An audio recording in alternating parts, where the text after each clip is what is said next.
Classification of contracts. आज हम पढ़ेंगे क्लासिफिकेशन ऑफ कॉन्ट्रैक्ट्स के बारे में।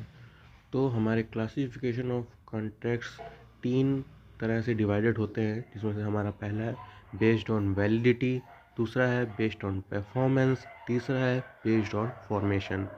जो हमारे वैलिडिटी कॉन्ट्रैक्ट होते हैं उसके अंदर हमारे आता है वैलिड कॉन्ट्रैक्ट, वॉइड, वॉइडेबल और इन्फोर्सेबल कॉन्ट्रैक्ट। ये 4 प्रकार के कॉन्ट्रैक्ट हमारे वैलिडिटी के ऊपर बेस्ड होते हैं। नंबर 2 बेस्ड ऑन परफॉर्मेंस, इसमें आते हैं हमारे एग्जीक्यूटेड कॉन्ट्रैक्ट और एग्जीक्यूटरी कॉन्ट्रैक्ट। नंबर 3 फॉर्मेशन के बेस में एक्सप्रेस कॉन्ट्रैक्ट, इम्प्लाइड कॉन्ट्रैक्ट और क्वासी कॉन्ट्रैक्ट। ये जो कॉन्ट्रैक्ट हैं ये मेन कॉन्ट्रैक्ट होते हैं। ऐसे तो और भी कॉन्ट्रैक्ट हो सकते हैं, आप डाल सकते हैं वैलिडिटी और परफॉर्मेंस खुद जज करके कि कौन किस में आएगा, लेकिन ये जो कॉन्ट्रैक्ट हैं यही मेन है। अगर आप इतना भी लिख देंगे तो आपका आंसर अच्छा खासा हो जाएगा। ये मेन कॉन्ट्रैक्ट है जो आपको लिखना ही लिखना है अगर आपसे क्लासिफिकेशन ऑफ कॉन्ट्रैक्ट के बारे में पूछा जाए। ठीक, तो आइए हम अब जानते हैं अपना सबसे पहले जो हमारा दिया गया है बेस्ड ऑन वैलिडिटी। तो इसमें जो कॉन्ट्रैक्ट दिए गए हैं सबसे पहले हम इनको जानते हैं। तो क्लासिफिकेशन ऑफ वैलिडिटी में हम सबसे पहले पढ़ेंगे वैलिड कॉन्ट्रैक्ट। तो वैलिड कॉन्ट्रैक्ट क्या होता है? A valid contract must have following element: offer acceptance, consideration, legal capacity and legality of purpose. ये सब उसमें वैलिड कॉन्ट्रैक्ट में होना चाहिए। मतलब एक ऑफर होना चाहिए कि अगर दो पार्टी कोई कॉन्ट्रैक्ट कर रही हैं तो उस कॉन्ट्रैक्ट में कुछ ऑफर होना चाहिए जिससे सामने वाला कुछ ले रहा हो और उसके लिए उसको कुछ दे रहा हो। कंसिडरेशन मतलब सामने वाला उससे राज़ी हो कि हाँ वो कॉन्ट्रैक्ट करने के लिए तैयार है। और लीगल कैपेसिटी मतलब सारे लॉ के अंदर वो कॉन्ट्रैक्ट बना होना चाहिए। ठीक, उसके बाद if any of this element is missing और defective the contract is not valid and can not be enforced. ठीक, अगर कोई भी लॉ का कानून से बाहर कॉन्ट्रैक्ट बना होगा या फिर ऊपर दिए गए ऑफर, एक्सेप्टेंस, कंसीडरेशन, ये सब अगर उसमें नहीं होते हैं तो वो एक कॉन्ट्रैक्ट नहीं माना जाएगा और उससे रद्द कर दिया जाएगा या फिर वो कॉन्ट्रैक्ट एक बनेगा नहीं। जैसे कि फॉर एग्जांपल दे रखा है, और contract for legal activity such as drug trafficking is not valid contract and can not be enforce. मतलब किसी भी इलीगल एक्टिविटी जैसे कि ड्रग ट्रैफिकिंग, ये सब इलीगल होता है ना करना, तो इसके लिए कोई कॉन्ट्रैक्ट नहीं बनाया जा सकता। अगर इसके लिए आप ये पॉइंट्स वगैरह उसमें लिखेंगे कि हम ड्रग सप्लाई करने या ट्रैफिकिंग के का वो करना चाहते हैं उसके लिए कॉन्ट्रैक्ट बना रहे हैं, इस तरह के पॉइंट लिखेंगे तो वो तो पहले से ही वर्ड हो जाएगा, वैलिड नहीं रहेगा। ठीक, आते हैं हमारा सेकंड नंबर कॉन्ट्रैक्ट जो कि avoid contract. Avoid contract is one that has no legal effect from the beginning. ठीक, उसमें लीगल इफेक्ट मतलब नहीं होता है, मतलब शुरुआत से ही वो एक कॉन्ट्रैक्ट,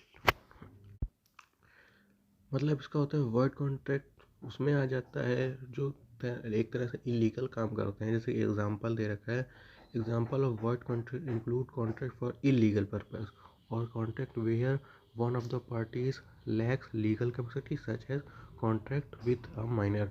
मतलब ये सब उसमें होते हैं कि उसमें कोई ऐसा लॉ है, मतलब आपने उसमें कुछ ऐसा पॉइंट लिखा है जो लॉ के बाहर आता है तो भी वो वॉइड है, या फिर कोई इलीगल काम करते हैं तो भी वॉइड है, या फिर कोई माइनर है उसमें आता है। माइनर मतलब 18 से नीचे एज का जो लोग होते हैं वो लोग माइनर होते हैं, अगर वो उसमें आते हैं तो भी वो कॉन्ट्रैक्ट वॉइड है। और जब कॉन्ट्रैक्ट वॉइड है तो उसमें एक तरह से लीगल एक्शन क्या लिया जा सकता है, वो पहले से ही वॉइड हो। ठीक है, तो यही उसका लीगल एक्शन होता है। Number third, voidable contract.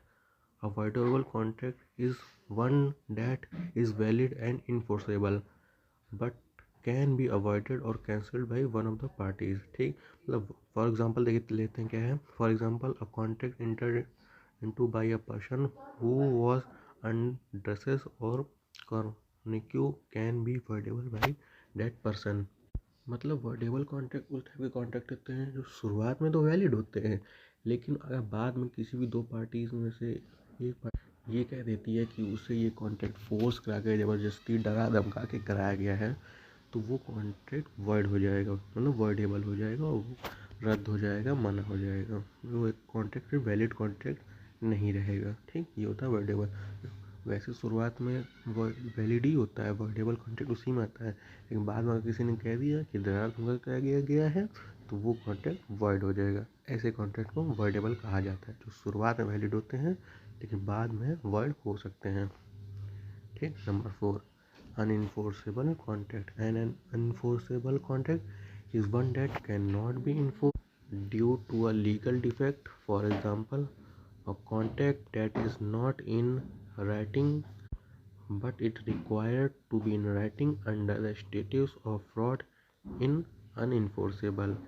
मतलब हमारा जो कॉन्ट्रैक्ट होते हैं ये इन्फोर्सेबल नहीं होते। मतलब आप किसी को डरा धमका के किसी को फोर्स करा के ये कॉन्ट्रैक्ट नहीं करा सकते हैं। क्यों? क्योंकि शायद ये कॉन्ट्रैक्ट ओरली होते हैं और बट क्या है इसमें फ्रॉड में आप ना फंसें किसी, इसलिए इसको रिटर्न भी बनाया जाता है। और देखिए इसमें लिखा है contract that is not written, मतलब रिटर्न होते नहीं है but require to written under the status of fraud. मतलब आप किसी फ्रॉड से बच सकें इसलिए रिटर्न में मांगा जाता है, वैसे ये कॉन्ट्रैक्ट रिटर्न नहीं होता है। ठीक। अब हम पढ़ेंगे अपना classification based on performance. Number 1, executed contract. An executed contract is one where all obligation have fulfilled, मतलब जहाँ पे सारी कंडीशन है फुलफिल हो कि पार्टीज दोनों क्या चाहती हैं, and there is no outstanding performance left, किसी भी तरह की कोई कमी ना रह गई हो। ठीक।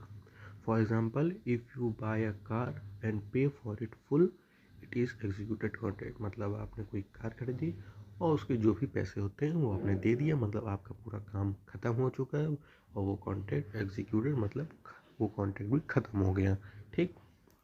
नंबर 2 हमारा क्या है, executive contract. An executive contract is one that is still progress where some obligation have not fulfilled. For example, if you hire a contractor to build a house and the contractor has not completed the work, it is executive contract। ठीक। Simple मतलब ये तब तक रहता है जब तक कि वो वर्क फिनिश नहीं हो जाता है। जैसे कि आपने कोई कॉन्ट्रैक्टर को कहा ये मेरा घर बनाना है, ठीक, और वो कॉन्ट्रैक्टर घर बना रहा है लेकिन अभी तो पूरी तरह से ख़त्म नहीं हुआ है, तो जब तक वो और मान लीजिए वो काम छोड़ के चला गया मतलब, और घर पूरा नहीं बना, तो वो कॉन्ट्रैक्ट अभी तो पूरा नहीं होगा, वो वैसे ही चलता रहेगा जब तक कि वो घर नहीं बन जाता। वो कॉन्ट्रैक्टर उसे घर को नहीं बना देता तब तक वो कॉन्ट्रैक्ट चलता रहेगा। ठीक। तो ये होते हैं हमारे एग्जीक्यूटिव कॉन्ट्रैक्ट। ठीक। अब हम हमारा पढ़ेंगे third, classification based on performance. तो हमारे ये 3 तरह के होते हैं। Number 1, express contract. An express contract is one where the term are explicitly agreed upon by the parties. मतलब जो भी टर्म और कंडीशन कॉन्ट्रैक्ट में लिखी देती हैं वो दोनों पार्टी एक्सेप्ट करती हैं, आइदर इन रिटर्न और ओरल। वो रिटर्न कॉन्ट्रैक्ट भी बना सकते हैं और ओरल, लेकिन एक्सेप्ट दोनों पार्टी से होता है, मतलब दोनों मंजूर है कि तुम क्या चाहते हो और हम क्या चाहते हैं, दोनों एग्री करती हैं। ठीक। For example, if you sign a contract for a loan it is a express contract. मतलब आपने लोन के लिए कोई कॉन्ट्रैक्ट साइन किया कि हम आपको लोन दे रहे हैं और उसने साइन करा इस तरह से और उसने लोन दिया। ठीक। तो लोग मंजूर हैं कि हम आपको लोन दे रहे हैं, वो लोन ले रहा है, साइन कर रहा है कि हाँ हम आपसे लोन ले रहे हैं, प्रूफ हो गया, ये रिटर्न में हो गया। ठीक। तो ये हमारा हो गया express contract. Number 2, implied contract. An implied contract is one where the parties action conduct indicate an agreement even though the term are not explicitly stated। मतलब फॉर एग्जांपल देख लेते हैं पहले, if you go to the restaurant and order food an implied contract is performed that you will pay for the food। मतलब इन contract में हमें सामने वाले को बताना नहीं पड़ता है, सामने वाला फेस समझ के या फिर कंडीशन या सिचुएशन समझ के ही कॉन्ट्रैक्ट हो जाता है। मतलब हमने किसी को फूड रेस्टोरेंट में गए और कोई खाना ऑर्डर किया, खाना खा लिया, तो उसके पास पैसे देने बनते हैं ना भाई, रेस्टोरेंट में जाएंगे खाना खाएंगे तो पैसे तो देंगे ना, तो इसके लिए कोई कॉन्ट्रैक्ट करने की ज़रूरत है नहीं वहाँ रेस्टोरेंट में। तो ये हो गया हमारा इम्प्लाइड कॉन्ट्रैक्ट। अब हम बढ़ते हैं अपना थर्ड नंबर कॉन्ट्रैक्ट जो कि quasi contract. A quasi-contract is not a true contract but a legal fiction used by the court to prevent unjust enrichment. For example, if you mistakenly pay someone for a service they did not perform, the court may use a quasi-contract to require that person to pay you back। मतलब simple language में है, कौन सी contract कब use होता है, जब किसी ने कोई काम ना किया हो और आपने उसको उस चीज़ को पैसे दे दिए हों और वो काम उसने ना परफॉर्म किया, उसने नहीं किया, तो बाद में आप कोर्ट में केस कर सकते हैं और उससे अपने पैसे वापस ले सकते हैं। तो इस तरह के कॉन्ट्रैक्ट क्वासी कॉन्ट्रैक्ट होते हैं। ठीक, तो ये ख़त्म हो गया हमारा क्लासिफिकेशन ऑफ कॉन्ट्रैक्ट। आपको सारा समझ में आया होगा अच्छे से। Thank you.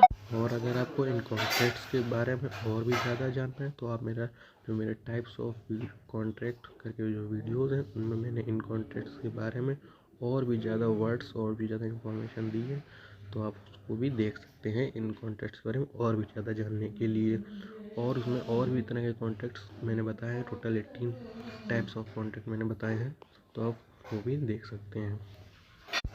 Thank you again.